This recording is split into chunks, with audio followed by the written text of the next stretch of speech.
Hi, Dr. Grooms. I chose to elaborate on the social disorganization theory. In the 1920s, two sociologists, Clifford Shaw and Henry Mackay, was in Chicago studying crime. And they were intrigued by the work of Ernest Burgess and Robert Park, both of whom were studying the ecological analysis of urban life while at Chicago School. And during the 1920s, Chicago encountered a massive influx of immigrants. These immigrants were poor and they entered the city with little to no assets.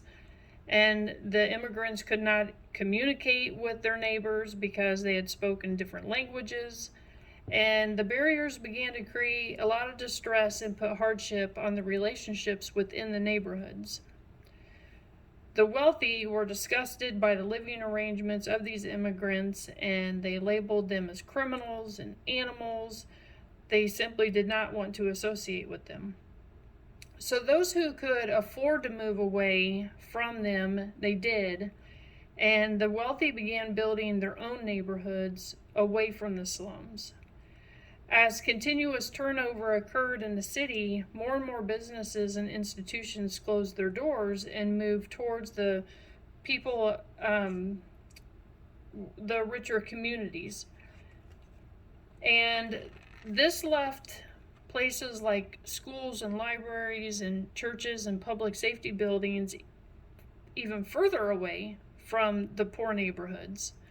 And having little or no means to reach these institutions, people began getting sick and no place to go to get help. They started feeling desperate. All of their resources had left them. So, doing whatever they could to survive, many resorted to criminal activity. To help numb the pain of discouragement and the feeling of helplessness, people became dependent on drugs and alcohol. Their children were left to care for themselves and already felt very displaced, and the children were unsure of how they were even supposed to act. Do they continue being ridiculed for living their current culture, or do they betray their parents and join the Western cultures? Well, many of the children chose to engage in the Western culture and eventually learned criminal behaviors from the other poor Americans living in the slums.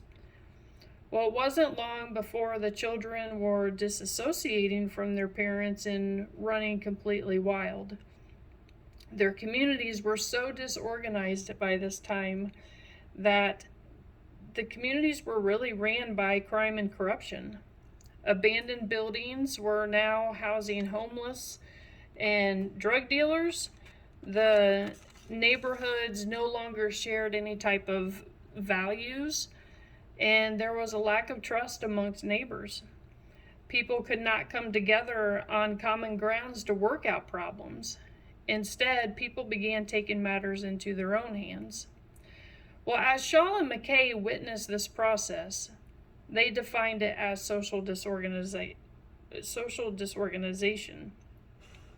And their theory concludes that communities are less likely to be plagued with crime when there's strong networks of social relationships and when adults are acquainted and connected with one another. Their bonds will even flow over to their children, and that's because children learn what they see and they do what they know they can get away with. And when neighborhoods are tightly held together, well, neighbors will watch over other children and even correct unwanted behaviors. Organized and sustainable living is going to be unsuccessful when poverty and diverse ethnicities crash to the point to where there's just lack of communication and no common grounds that can be shared. I have seen this happen up in Chicago. I currently work up in Chicago dealing with juvenile delinquents and foster children who have been moved from Champaign County up to Cook County. And so in the last 30 years or so, I've seen a huge difference in Chicago in with the crime. So that's why I kind of wanted to discuss the social disorganization theory, is I feel like it's right in my neighborhood. So anyways, thank you, and I hope you have a wonderful day. Thanks again for everything that you do.